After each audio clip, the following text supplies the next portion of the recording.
Tenemos hoy una insinuación de cambio de lectura porque terminamos con el Evangelio, bueno, termina mañana porque para haber entendido este capítulo 6 tenemos que ser de los humildes. Dice Jesús, te bendigo Padre porque revelaste estas cosas a los humildes. Cuando nos ponemos ante Dios no tenemos que saber nosotros más que Dios y por eso para entender sus palabras tenemos que ser humildes. Y por otro lado vemos acá en los Hechos de los Apóstoles, podríamos llamarlo así familiarmente, ahora los Hechos de Pablo, porque Lucas, el autor del libro, le da mucha importancia a la conversión de Pablo. De hecho la cuenta 3 veces en los Hechos de los Apóstoles. Y bueno, comenzamos con esa conversión y vemos, como comentábamos un poquito ayer, en otro sentido con Esteban, pero que en dónde se da la conversión, en toda la vida de Pablo. Pablo se lo plantea desde un momento, cuando lo cuenta luego en una de las cartas, ¿no? Dice que cuando se encontró con Jesús, él juzgó todo lo que venía haciendo, la totalidad, ¿no? La fe como expresión de la totalidad de la propia vida. Porque la fe no es un conocimiento, no es un movimiento, no es una manera de ser, sino es una manera de ser, pero en el orden ontológico.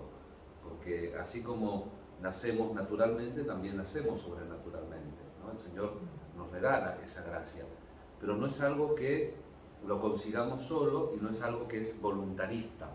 No podemos creer la fe como voluntarista, es decir, lo hago por mí, yo hago, yo pongo.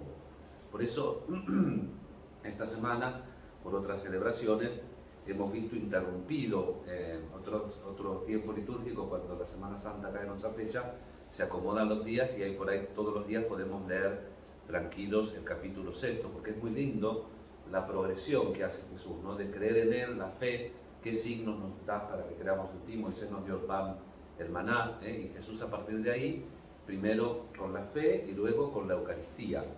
Hoy estamos en la última página, y en esta página nosotros vemos un texto, dicen los estudiosos de la Biblia, realístico.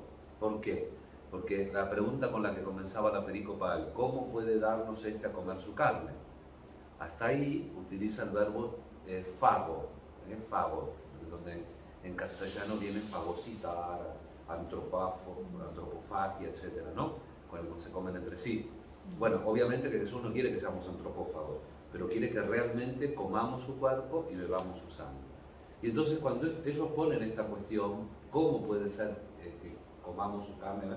Entonces Jesús utiliza, el evangelista, para expresarnos lo que Jesús decía en arameo, utiliza en griego un verbo onomatopéyico, es decir, que incluye el sonido, el verbo trogo, troglodita. Troglodita es el que comía con la boca abierta haciendo ruido. Hay culturas orientales, yo occidentalmente no lo soporto, pero hay culturas orientales que comen haciendo ruido, chupando los fideos.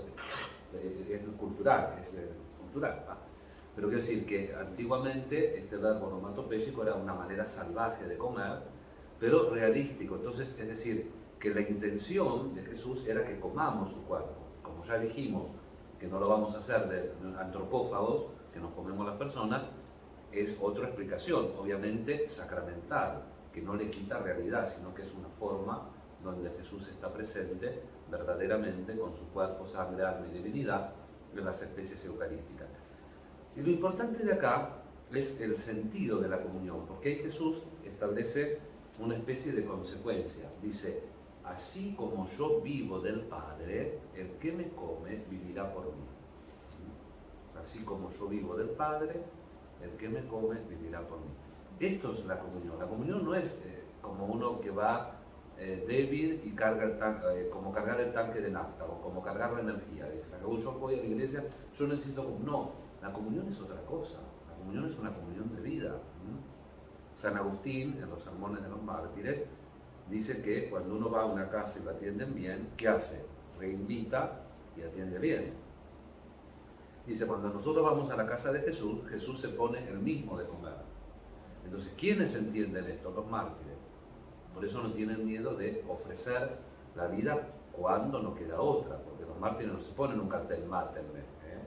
El masoquismo no va con el cristianismo.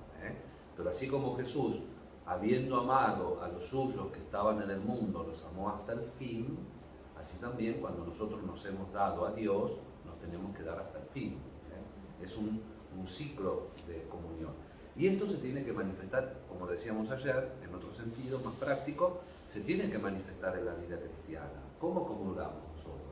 No, acá no, tenemos recaudos, estamos siempre a la defensiva, no sabemos integrarnos en las situaciones que son un poquito arduas, ya hacemos agua, nos desesperamos, pensamos que no podemos.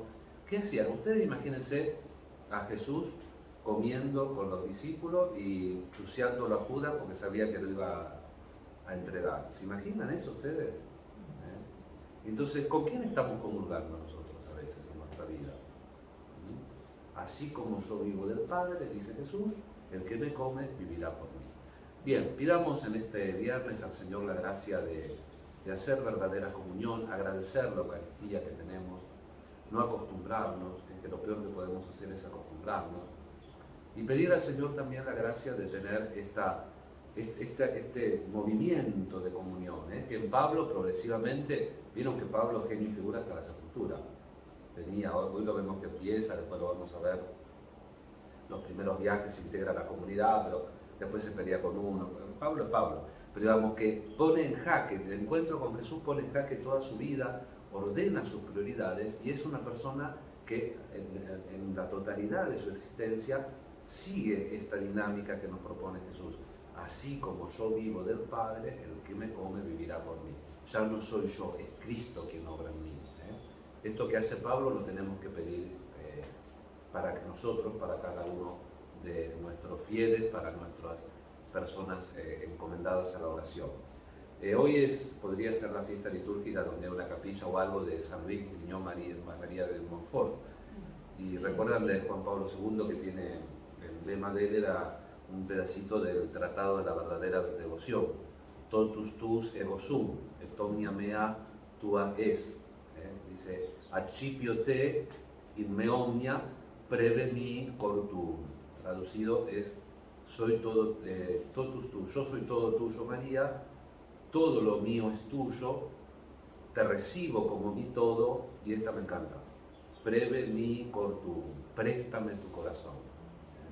Así que le decimos a la Virgen que nos preste el corazón para poder de verdad insertarnos a esa comunión en el seno de la Trinidad a la cual Jesús nos invita. Así sea. Así sea.